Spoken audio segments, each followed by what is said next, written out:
अस्सलाम वालेकुम दोस्तों। मौलाना डीजल ने एक बकवास की है इमरान खान साहब के बारे में कि उन्होंने अपने आप पर हमला खुद किया है। इमरान खान साहब ने खुद ही अपने ऊपर गोलियां चलवाई हैं, खुद ही अपने आप को ज़ख्मी किया है और खुद ही हॉस्पिटल पहुंचे हैं जानबूझ के। उनका कहने का मतलब ये था, कायदे आज़म रहमतुल्लाह अलैह जब बीमार थे और उनको एम्बुलेंस में डाला गया तो उन्होंने खुद ही एम्बुलेंस ख़राब कर दी थी रास्ते में। लियाकत अली खान साहब को लियाकत अली खान साहब ने खुद ही अपने आप को गोलियां मरवाई जिससे वो शहीद हो गए।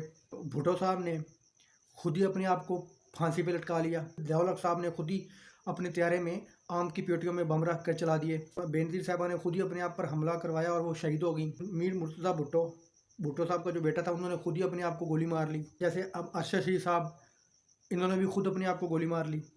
ये मौलाना फजलुर रहमान साहब ने कुछ ऐसी ही बात की है कि इमरान खान साहब ने खुद ही अपने आप पर गोलियां चलाई हैं, खुद ही अपने आप को ज़ख्मी किया है। ये मौलाना फजलुर रहमान साहब का अगर बैकग्राउंड चेक करो ना, ये एक गद्दार का खून है इसके अंदर। वो गद्दार है जो कि काजी आज़म रहमतुल्लाह अलैह के ख़िलाफ़ वोट कांग्रेस को देता था। इसका बाप वो गद्दार है जो मोहतरमा फ़ातिमा जिन्ना के ख़िलाफ़ वोट देता था। इसका बाप वो है जिसने ये कहा था कि अल्लाह का शुक्र है कि मैं पाकिस्तान बनने के गुनाह में शामिल नहीं था।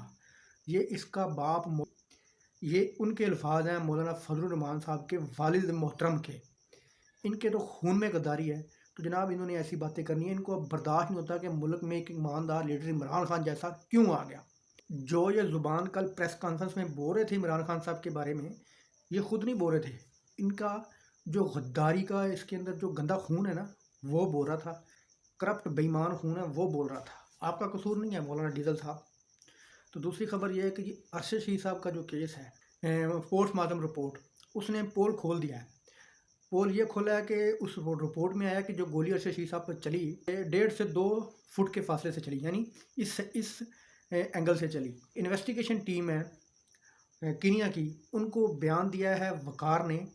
पुलिस ने गलती से शूटिंग करके, फायरिंग करके भागती हुई गाड़ी को फायरिंग करके गोली चलाई है। मतलब भागती हुई गाड़ी की जब फायरिंग की हो तो कम से कम 30-40 फुट, 50 फुट, कम से कम 20 फुट का फासला तो होता है। लेकिन जो यहाँ के डॉक्टर कहते हैं कि 1.5 से 2 फुट की दूरी से गोली चलाई है, तो इसका मतलब यह है कि खुरम और उसका भाई वकार, अरशद शरीफ साहब को मरवाने में इनका पूरा हाथ है।